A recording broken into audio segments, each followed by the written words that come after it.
ہمارے ہاں بہت سی باتیں غلط ہیں اور غلط چل رہی ہے.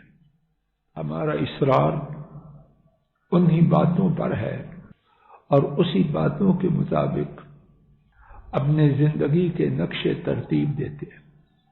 ایسی ہی غلط باتوں میں سے ایک بات جو بہت زیادہ کہنے اور سننے والوں میں موجود ہے وہ یہ ہے کہ ہم یہ نہیں سمجھ پا رہے کہ ہمارا مال کون سا ہے. ہمارا تصور یہ ہے جو مال میرے اکاؤنٹ میں ہوگا، میری سیف میں ہوگا، یا پراپرٹی کی صورت میں دکانوں، پلازوں، مکانوں کی صورت میں ہوگا، وہ میرا مال ہے. کیا وہ مال میرا مال ہے؟ اس مال میں سے کون سی چیز میرے ساتھ قبر کی تاریکیوں میں، قبر کے اندھیروں میں، قبر کی وحشت اور دہشت میں میرے ساتھ رہے؟ اللہ کی انگنت رحمتیں ہوں ہمارے نبی کریم صلی اللہ علیہ وسلم پر. انہوں نے اس بارے میں حقیقت کو خوب کھول کر امت کے لیے واضح فرمایا.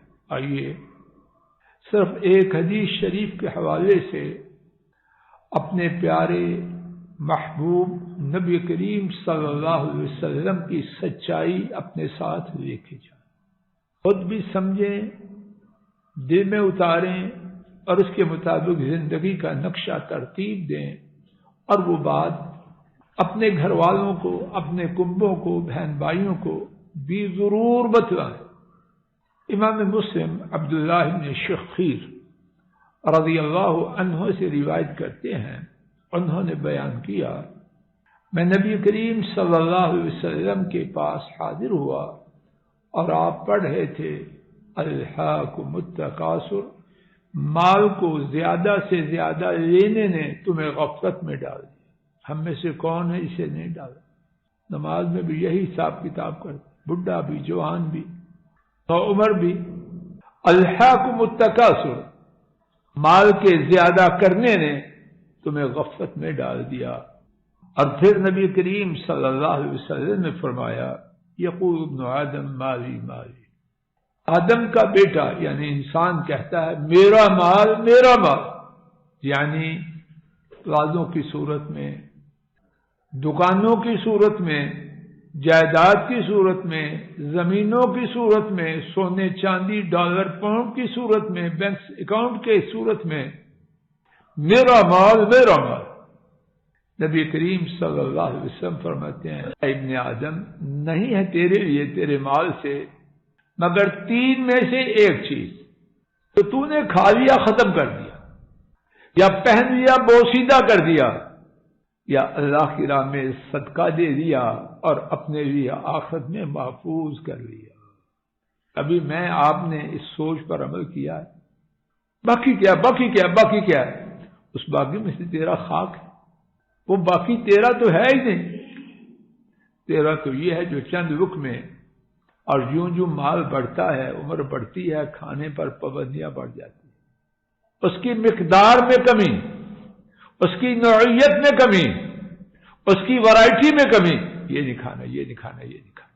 اب جو عمر بڑھتی ہے ممنوع چیزوں کی فہرست میں اضافہ ہوتا ہے، کمی ہوتی ہے. گھر میں پک رہا ہے، دیکھ سکتا ہے، چکھ نہیں سکتا، لیکن مال کی طلب، ہوس، حرص، وہ اس قدر کم ہے یا زیادہ ہے. تو فرمایا تیرے مال کی تین شکلوں میں سے ایک شکل ہے کھا لیا، ختم کر دیا، پہن لیا، بوسیدہ ہو گیا، اب پھٹے پرانے کپڑے آثار قدیمہ میں رکھنے ہیں. اور تیسری صورت اللہ کی راہ میں صدقہ دے دیا، اپنے لیے آخر کے لیے محفوظ کر لیا. تو اصل مال میرا آپ کا کون سا؟